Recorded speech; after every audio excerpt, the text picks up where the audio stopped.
But I think the bigger trend that we're going to see is just going to be this piece around agentic AI, because today you have people that are using dedicated software that at the end of the day is just for really data entry. Like thinking of like an estimating tool as an example, people spend all day in there doing counts, doing measurements. It's just essentially data entry, and you get some useful information out at the end. As we start to see more agentic AI systems that do the work, are you really going to need that estimating software anymore? Or does it need to be the same software? Does it need to be as powerful if 90% of those takeoffs are being done through AI, right? Through AI. And I think that's probably going to be the real shift that I don't know if the market's necessarily ready for, is that you might have a really good system, but if it's essentially a data entry platform or input-output, then if you don't have humans ticking things off, is that software going to look the same? It's kind of the big one for me. Right, okay. Not to get too sci-fi, but... Here's the reality, right? And on our end, right? On my perspective, because I'm an estimator. Yeah. Right? So we have this framework. We call it SOT, System, Operator, and Training, right? So if you remove one of the, three-legged stool, it will fall off, right? So a very smart system like yours, and having an operator to complement that, and obviously the continuous improvement with your system, also with the industry changes, you get the training. I don't think you could find any other part of that or a better solution out of that right now. And I would say there is the estimators that will survive, shall we say, on that role, will be the ones who would actually be able to embrace the new tech, new systems. 100%. And I should be clear on that as well. Like, just because some of the systems part will change a bit. For any sort of estimation work, for any sort of tenders, there is so much deep knowledge that goes into being successful around that.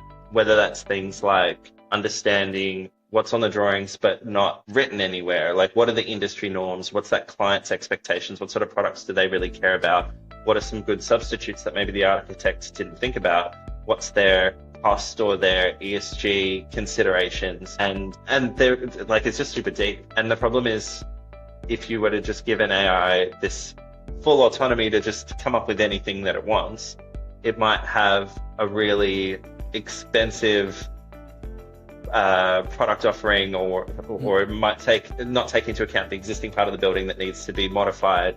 So it'll come up with something that's completely wrong. And I think that's where you're going to continue needing that really deep people aspect. If anything, that's going to become more important, because you'll have more time to actually get into the weeds around what that particular client's pain points are, what they really want out of the asset, and then the estimation reflects that, compared to just like a dumb tool which might get a bunch of counts, but it's not necessarily going to be competitive if you're using that to actually win the job, as an example.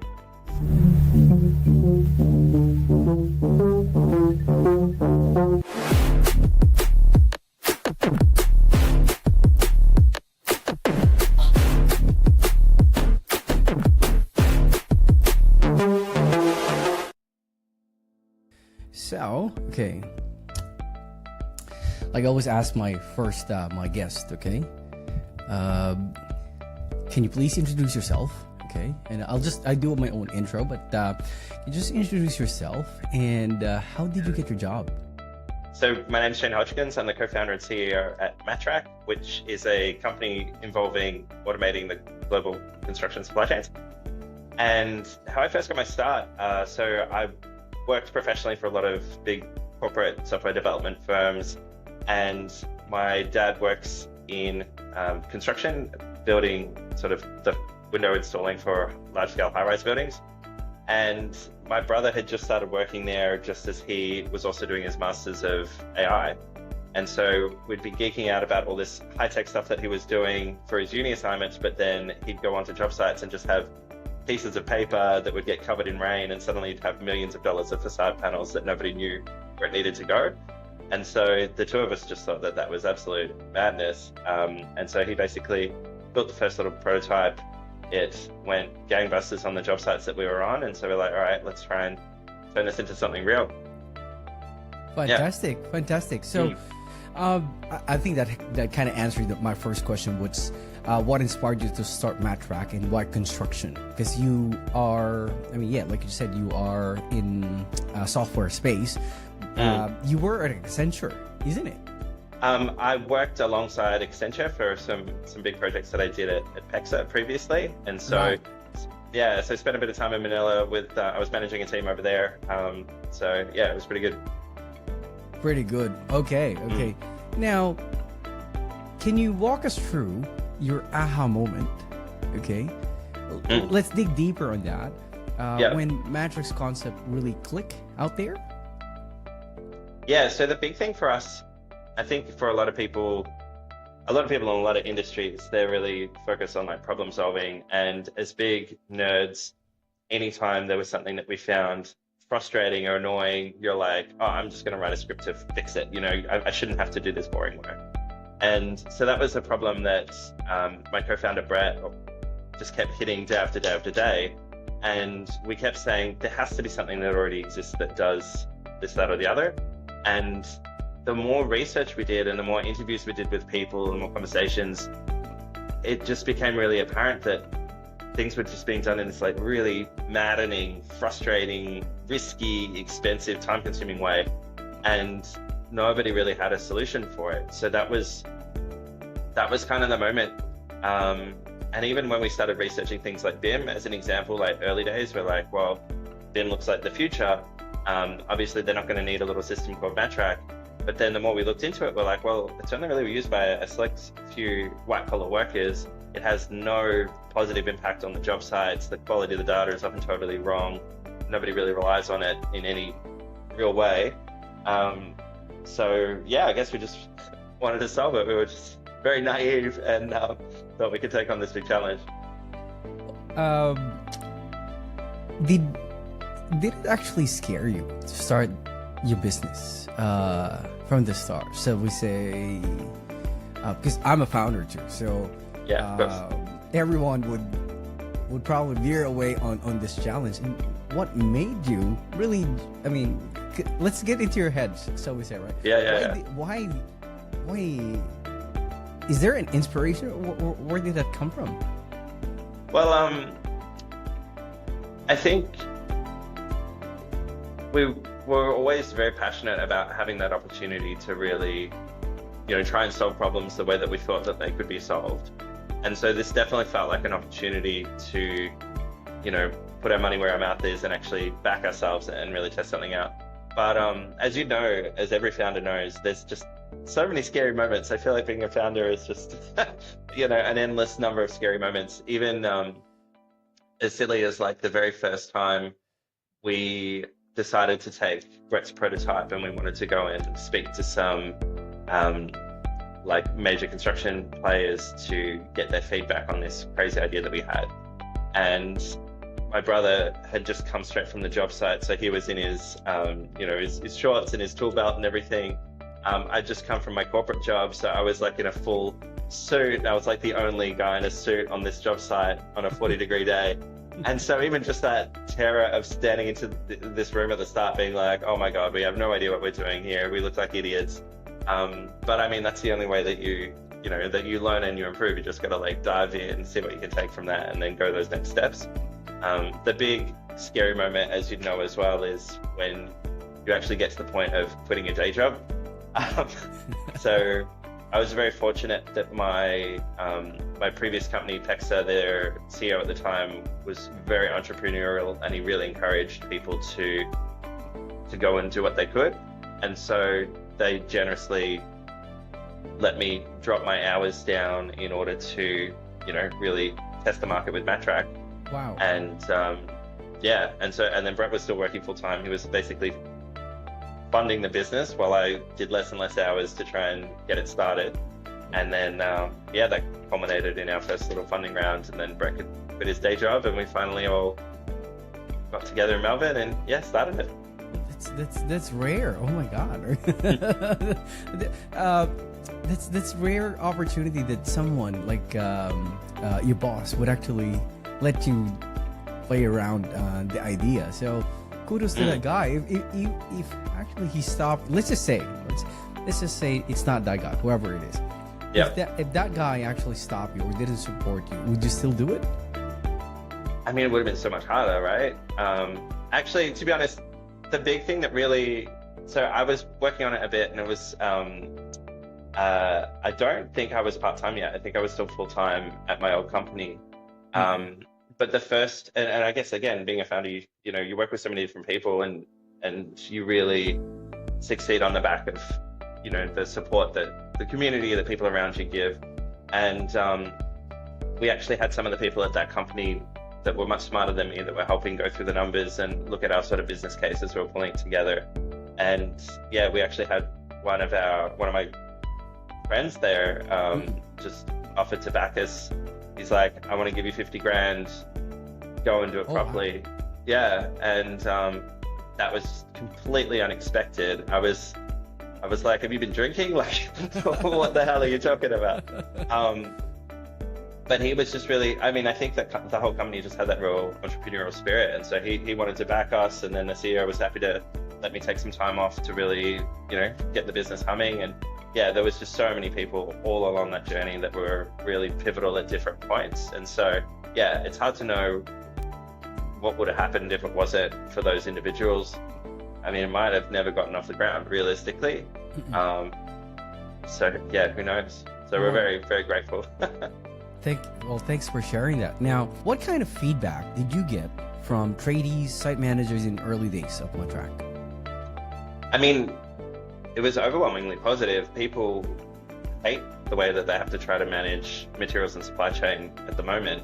Even if you just think of it yourself, like trying to use a spreadsheet on your phone, let alone if that spreadsheet is like, has 100 sheets and 1,000 rows on each sheet, and you're just trying to find the one piece of product to figure out, was it shipped? Is it going to be here next week? Or do we have a problem?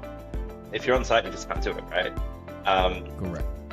And the other big challenge is that for all of these products, particularly in Australia, they're not really manufactured here most of the time. Even if you've got an Australian supplier, that supplier is getting it from overseas.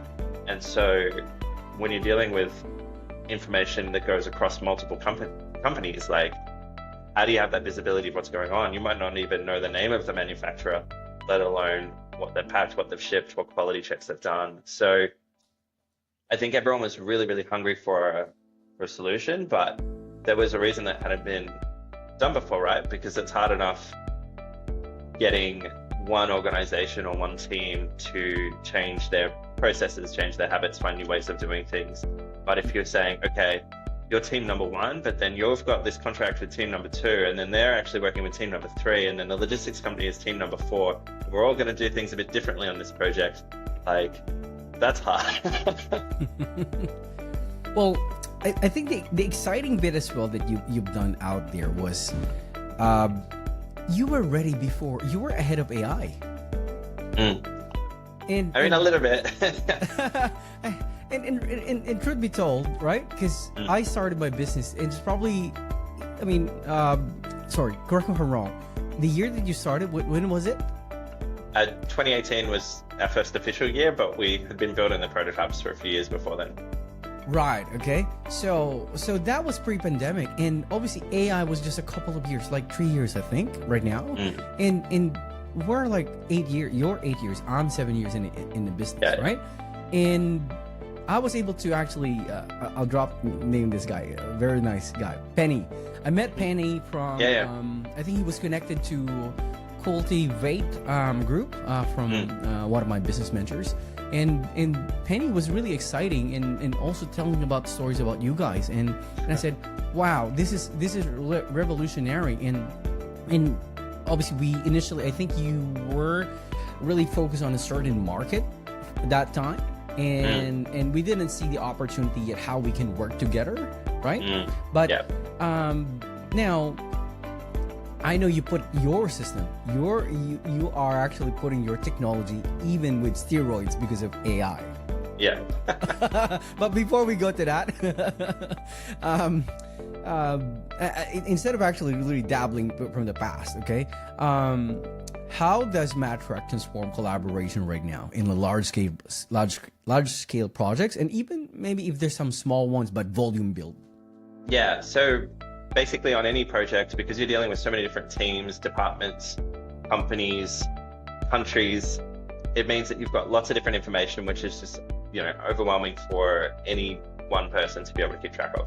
And so what we do is we basically pour in all of this information, consolidate it, and just give you a simple view back of all of the key things that your project needs, where they're sitting, when they're expected, and it's able to then trigger actions like, reminders, escalations, alerts, if there's anything that looks like it could get out of control.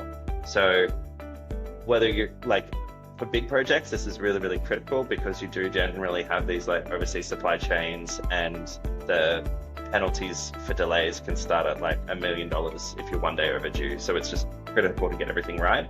If you're building a garden shed, you probably don't need it as much, but for those smaller projects, even if you've got a lot of different people that are working on top of each other in a single building, this can help you keep track of that, especially if you're doing that volume.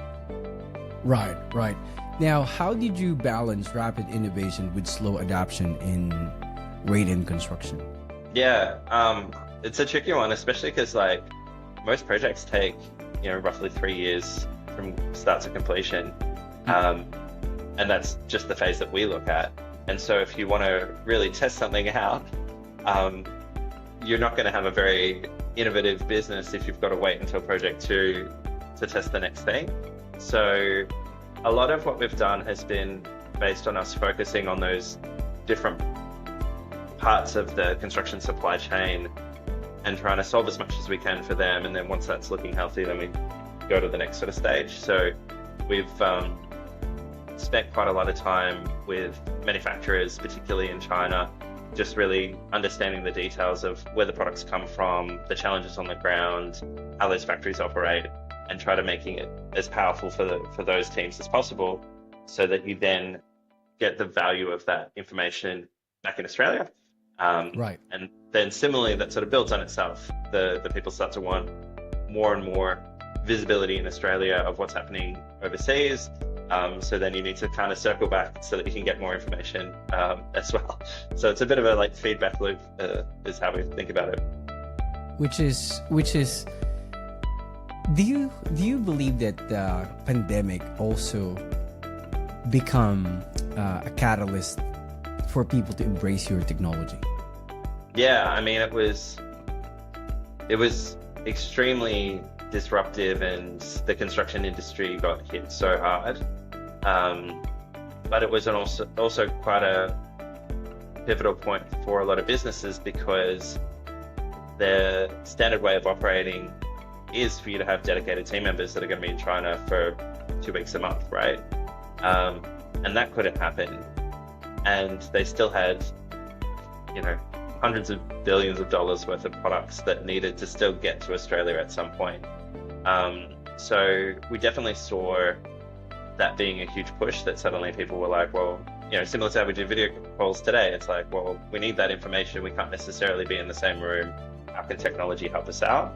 But it was also interesting too, because on the data side, we saw firsthand the spikes of the pandemic as different regions shut down, or as lockdowns were starting to come into place, as people tried to accelerate as much work as they could. And so that was also a really interesting piece to monitor. You could actually see the shocks based on how different countries and different stakeholders are doing their work, because everyone's so interconnected. Right. Okay. Now, which countries is Matrak being used right now? I think we're around about 15 or so. So after Australia, China's the big one. Hong Kong is actually our biggest market in terms of volume of projects. US, Canada's a good one. UK, we're just setting up an office. We've got a bunch of manufacturers to different parts of Southeast Asia. So Philippines, Malaysia, Vietnam, Indonesia. I'll definitely be forgetting a few, but Was that the plan initially, to get into the global space? I mean, we knew that it would be a global problem, and we know that Australia is quite a very small market worldwide. So we always had that sort of view of how we'd want to tackle things. the surprise for us came how quickly China started adopting the system. It was actually the first prototype projects that we did when we weren't even getting paid. We actually had our first users in China picking it up and becoming huge advocates, which was amazing. And then once we got our first paying customers, I think it was actually our second customer ever. He's still a customer today, which is cool. He's like, we need to go live in 3 weeks, but I need the guys in China using it, and it has to be in Chinese. And we're like, what? What? And so it was like this mad scramble to get the whole system multilingual at that time. And then a couple of weeks later, we just start getting all these photos, and like, I'd never been to China before. And so to see the production lines, the factories and everything coming through the system was quite a big moment. And then, and then it was probably only like a year after that we were there on the ground, and things really sort of took off for us. What are the features right now that you'd be launching, or shall we say that doesn't exist in the market, that's really a game changer for Matrak, and also the thing that you're going to be launching, right? So I'm really holding off that new technology you're putting out there, but hang on, what's the game changer right now with whatever you're doing with Matrak? Yeah, so I mean, to be honest, it's hard to talk about it without talking about the new launch that's coming up, because that has been our big focus. I guess in terms of where it came from, so you mentioned earlier around, we've obviously come from that AI background from the start, and we got our first AI patent in 2019, specifically around takeoffs, right?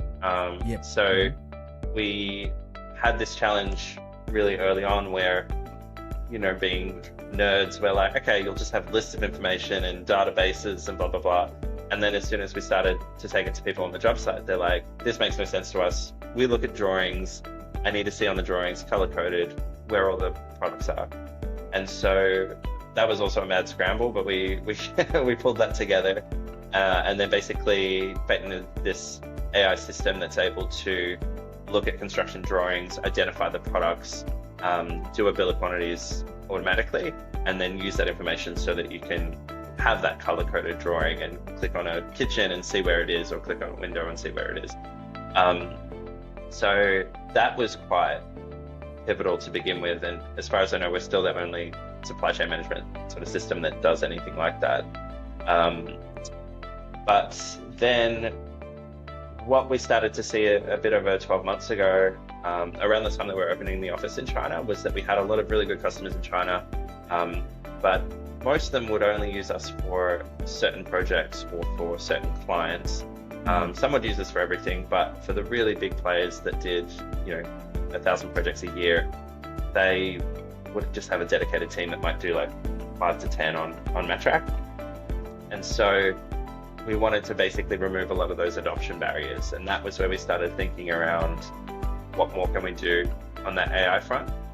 And specifically thinking, well, from design and estimation, like winning work through the design phase, through placing orders, coordinating orders, managing stock, all of this stuff, there's just a ton of manual admin that takes place where people might have their own spreadsheets that they've been working off for 15 years, and that creates these data silos that actually makes it harder for everybody to get things running together. So our idea was, well, what if we had this AI that could access the same spreadsheets that people use, analyze them, consolidate that data, and then take actions in the systems that most companies already use today. And so it goes from being like a system that you have to do work into, to being almost like a colleague that is doing stuff independently, collaborating with you, and you don't actually need to go in and learn Matrak and type things into Matrak. If you've used this spreadsheet for 15 years and you're happy with that spreadsheet, keep doing it, because when you save it to a share drive or when you email that spreadsheet, an AI is going to be able to say, okay, cool, I see what you're doing, tick it off in Matrak, and then that's going to trigger the next action. Next step. Wow. Okay. Yeah. You know what? I don't know. it feels like you've read my questions, but I haven't given you anything. So, because the question next question was what's a feature request or client problem that you caught off guard, and how did you solve it? But technically, you're saying it now that you're incorporating this AI. So let's move to the next one. What role does AI or automation play in the future of Matrak? Yeah, I mean, I think it's going to play a critical role in the future of everything, right? Like, Brett and I have been like in this space for our whole lives. We made our first AI together when I think I was 13 and he was 7. Really? Wow. Yeah. We called it Brain. We took BR from Brett and AIM from Shane, and we're like, Brain, that's our new AI. Wow. Nice. Okay. Yeah. Wow. But okay. It wasn't very good, obviously, but it's kind of a fun hobby. At the end of the day, I mean, that is, shall we say, the epiphany of what you guys are trying to build something. Totally. And I truly believe anything that we create, right, as a founder, it's actually the 1,000 iteration that comes out in the open that's really the most best fit. But I mean, it's not always the number one idea that we might have. But I always have this notebook a diary that I've just put notes, and here I am. I revisit my 2016 idea. Fuck it, Mike. I'm doing it today. Yeah. Do you do that too? Yeah, 100%. Absolutely. And it's funny how quick things move. You might have these ideas that you remember were great only a couple of years ago, and then you go and revisit it and you're like, oh, I could improve it this way, and what was I thinking? No, that was stupid. But then that's like how you improve is, being able to reflect on what you've done and then just keep iterating. And you never get there, obviously, but you're always sort of refining it, I guess, as you go. And it changed.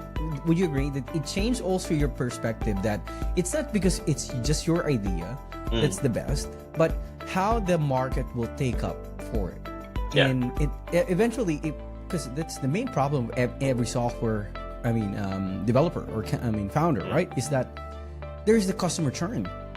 They don't use it, right? Yeah. So how do you make sure that so for every other developers out there, this is probably a tip for Shane.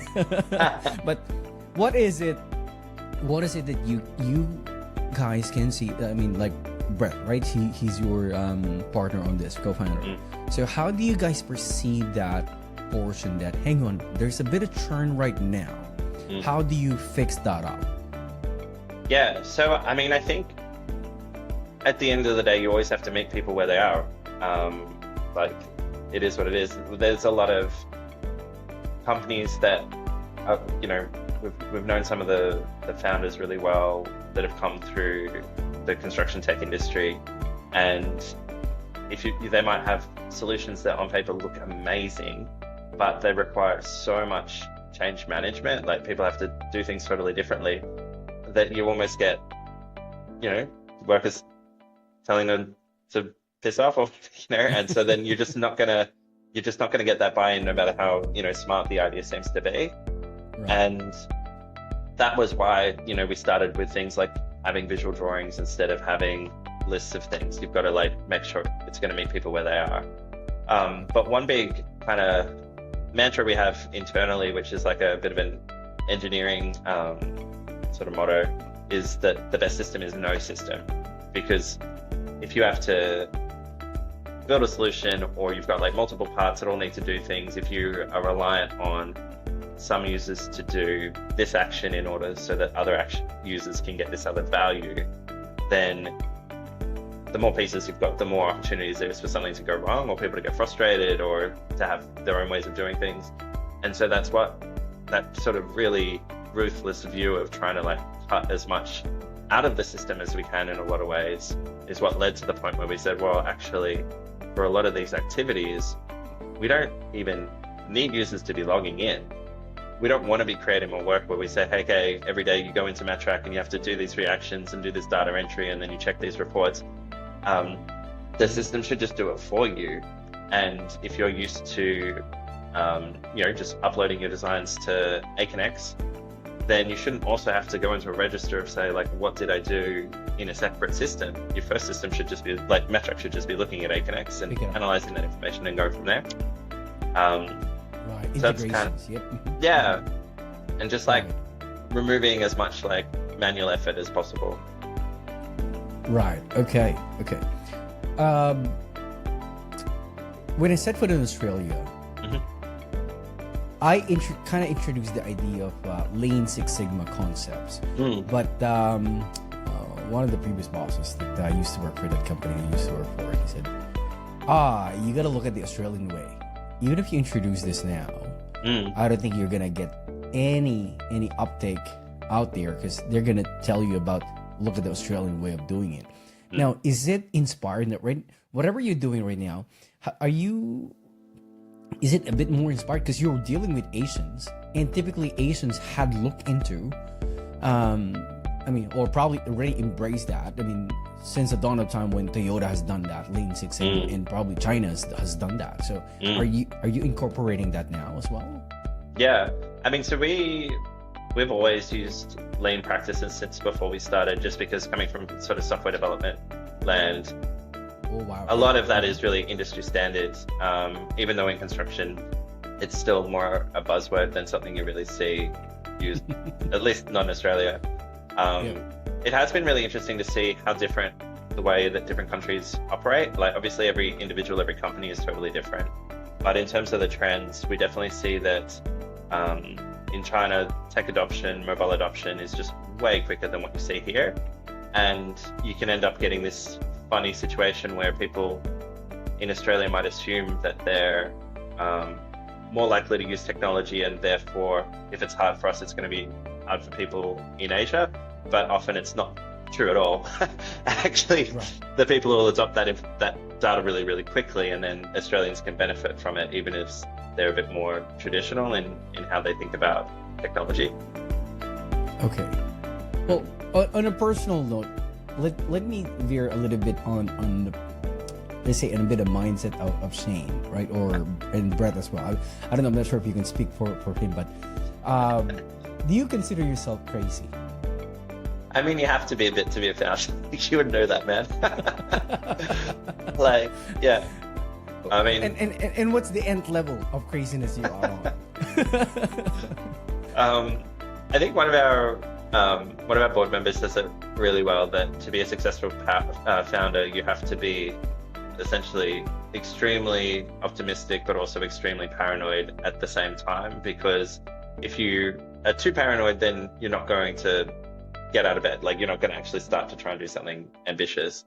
If you're too optimistic, you're going to run into the first wall because you didn't realize that there'd be a wall around the corner.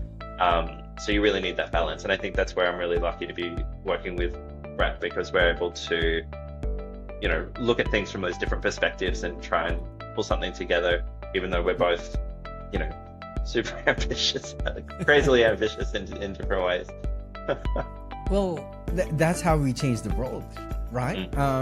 Or change create an effect out there. If we're not crazy internally on looking at things differently, we won't be able to bring it out to the world out there, because we're just going to be an average with the others who looks at, right? 100%. So,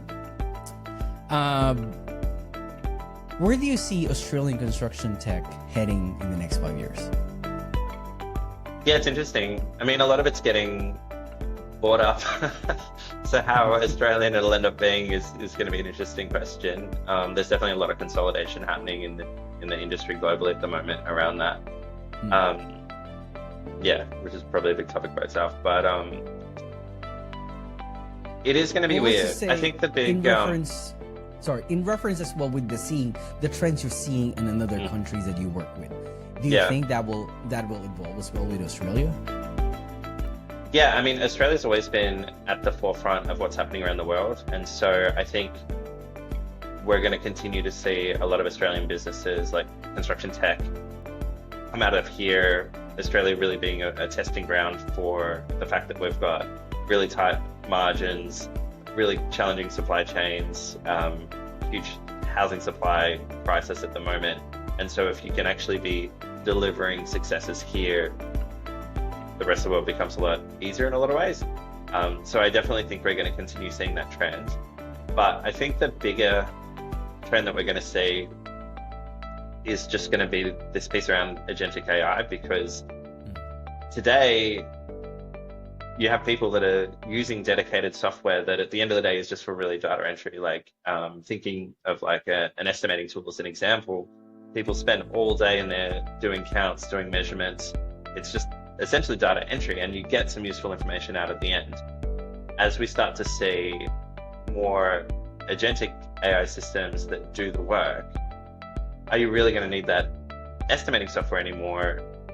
Or does it need to be the same software? Does it need to be as powerful if 90% of those takeoffs are being done through AI, right? Through AI, right. And I think that's probably going to be the real shift that I don't know if the market's necessarily ready for, is that you might have a really good system, but if it's essentially a data entry platform or input-output, then if you don't have humans ticking things off, is that software going to look the same? Kind of the big one for me. Right. Okay. Not to get too sci-fi, but yeah, I mean, here's the reality, right? Yeah. And on our end, right? On my perspective, because I'm an estimator. yeah. Right. So we have this framework. We call it SOT: System, Operator, and Training. Right. So if you remove one of the, three-legged stool, it will fall off. Right. So a very smart system like yours, and having an operator to complement that, and obviously the continuous improvement with your system, with the industry changes, you get the training. I mean, I don't think you could find any other part of that or a better solution out of that right now. Oh, 100%. And I would say there is the estimators that will survive, shall we say, on that role, will be the ones who would actually be able to embrace the new tech, new systems. 100%.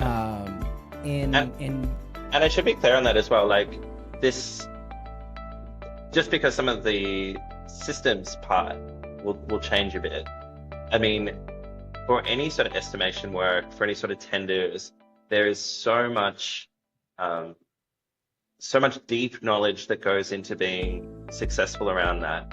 Whether that's things like understanding what's on the drawings but not written anywhere, like what are the industry norms, what's that client's expectations, what sort of products do they really care about, what are some good substitutes that maybe the architects didn't think about, what's their cost or their ESG considerations, and they're like, it's just super deep. And the problem is, if you were to just give an AI this full autonomy to just come up with anything that it wants, it might have a really expensive product offering, or it might not take into account the existing part of the building that needs to be modified. So it'll come up with something that's completely wrong. And I think that's where you're going to continue needing that really deep people aspect. If anything, that's going to become more important, because you'll have more time to actually get into the weeds around what the particular client's pain points are, what they really want out of the asset, and then the estimation reflects that, compared to just like a dumb tool which might get a bunch of counts, but it's not necessarily going to be competitive if you're using that to actually win the job, as an example. So to put it simply, there's really a moat in that trade, that skill. Yeah. And it's going to even get deeper because of the technology. Exactly, because that's where you can compete on those relationships, that sort of deep understanding of the particular trade, the particular region, the particular client's needs. And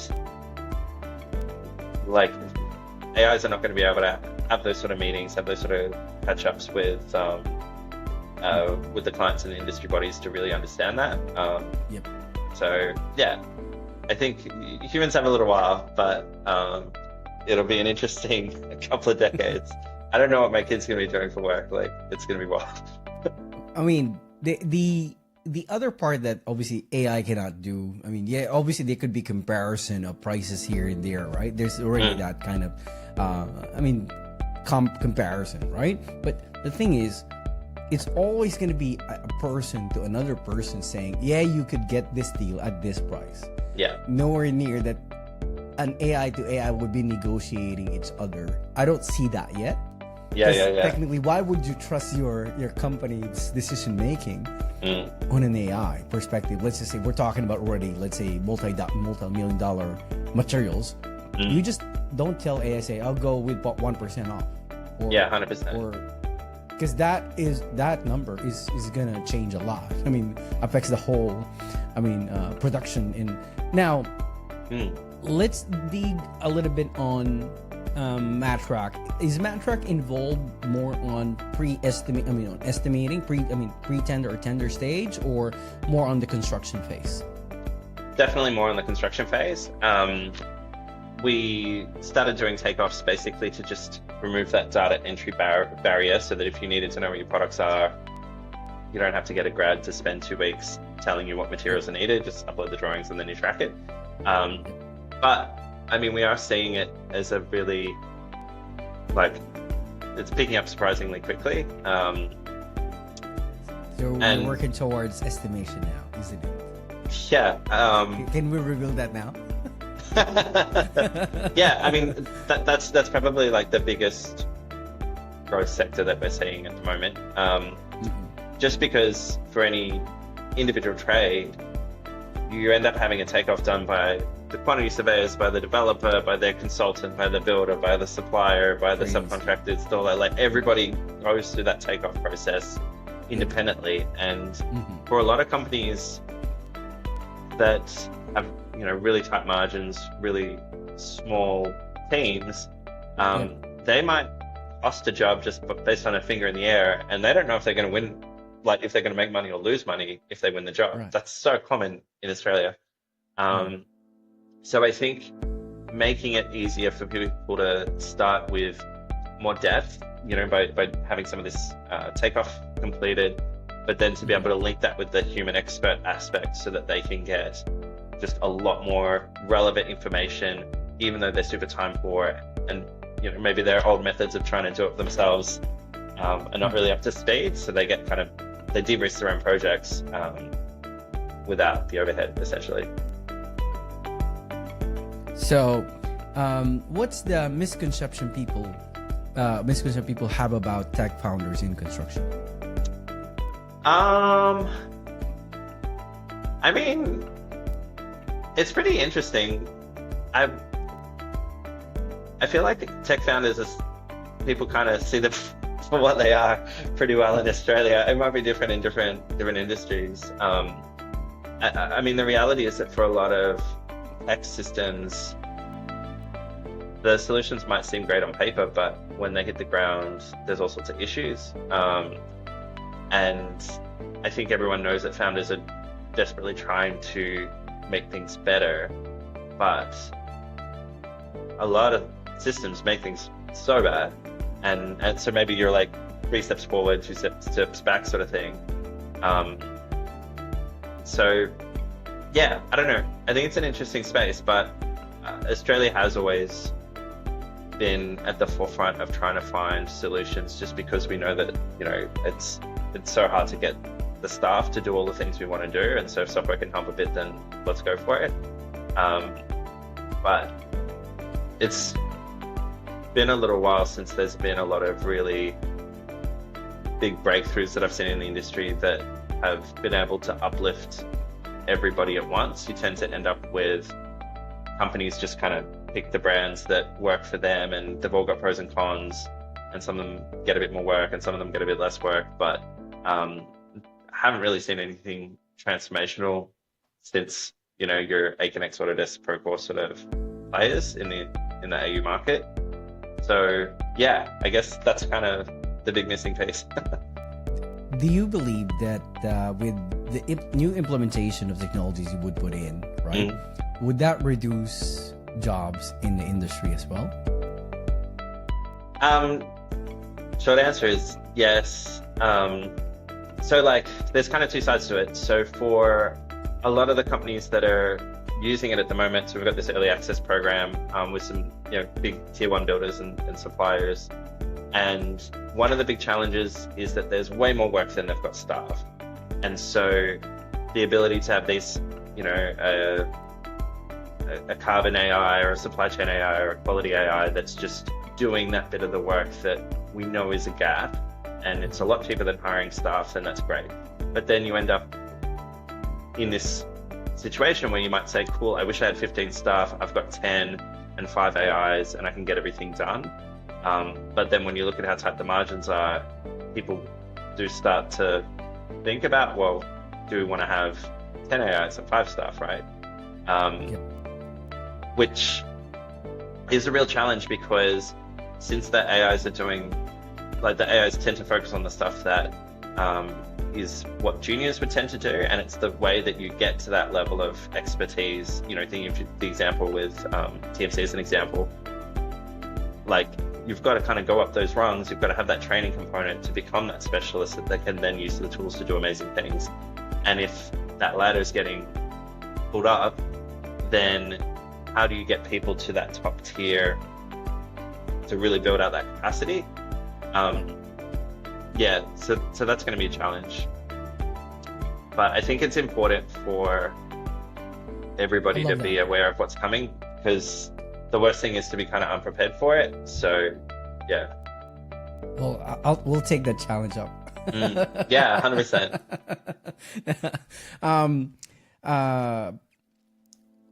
There's probably a couple more questions left, but what advice would you give a young trader or builder who has a startup idea?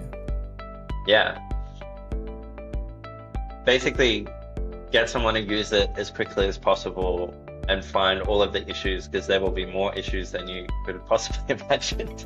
But the only way you can get better is to, like, get that real world experience. Yeah.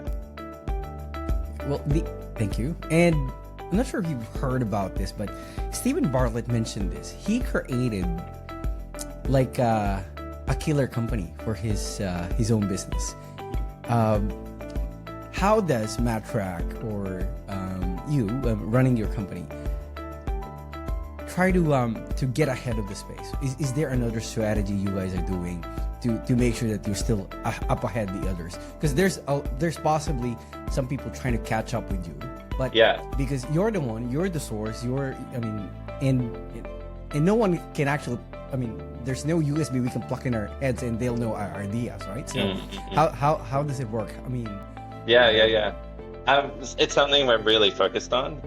Unfortunately, I can't really share anything, but I think that is the key. Like, anything that goes out to the public, you've already got to be a couple of steps ahead, because we've seen this actually with some of the tech that we did a few years ago that we thought was really groundbreaking, and it took like 9 months or something for us to start to see like carbon copies appearing in other systems. But you know, you've got to be aware of that, and obviously we've got some patents, which is great, but you just got to make sure you're already thinking like 2 years ahead before you release anything, because it's going to get picked up. and that's really one of the aspects of when you have the infinite source of ideas. They won't be able, even if they see what you're doing now, what you are putting out there,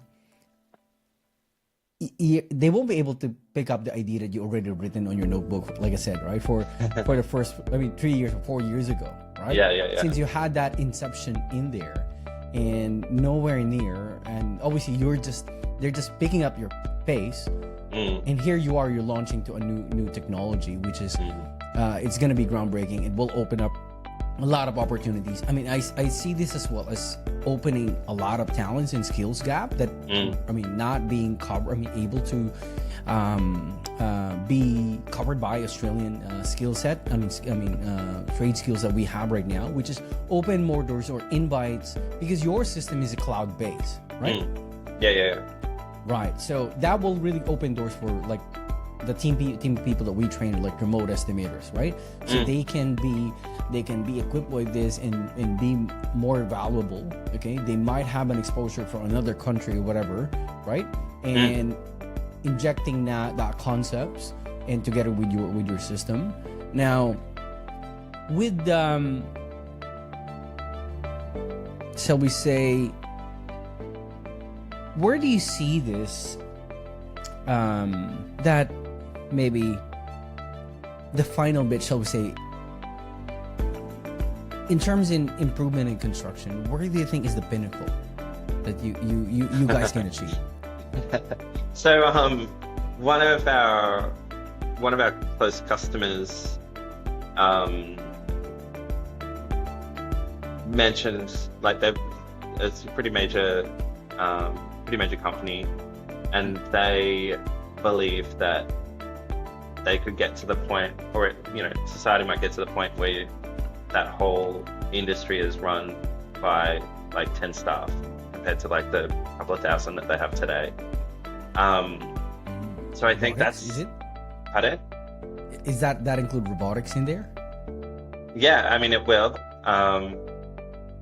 Yeah, but it is going to be really interesting. There's going to be a lot of physical stuff that people need to do, and I think robots are going to take a little while to get to where they need to get. But for a lot of like the jobs that I do, where you're on a computer most days, we've automated about a large chunk of what I would normally be doing as well.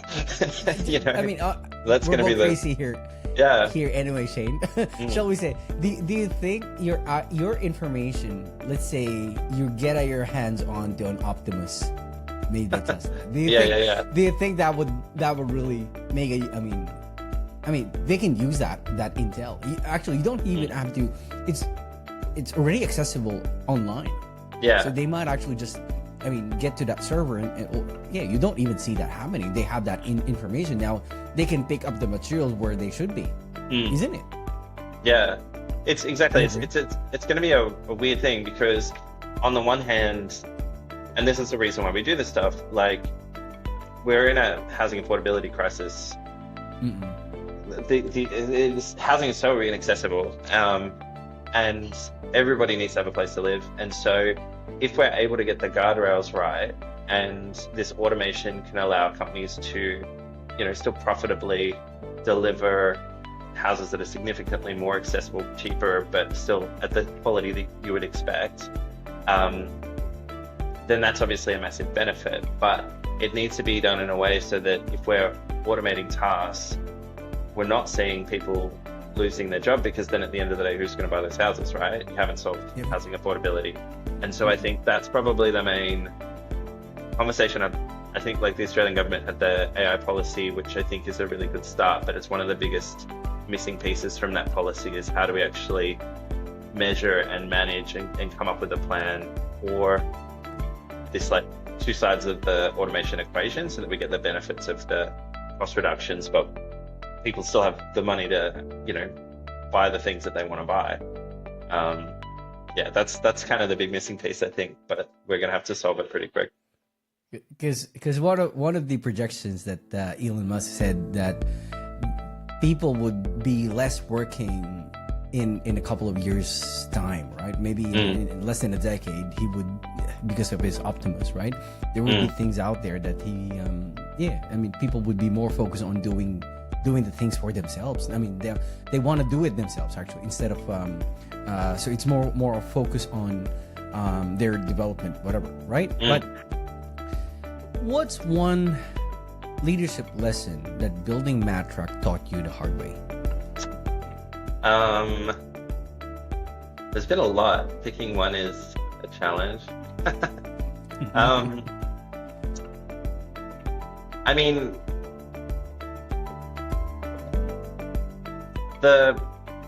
You just can't overstate how important it is to just build really good connections, really good relationships with your staff, like supporting people to actually do more in their careers, helping them, whether it's within your organization or helping them take a stepping stone to a next level. I think that's really where everything pays the most dividends, because at the end of the day, certainly for now, for the foreseeable,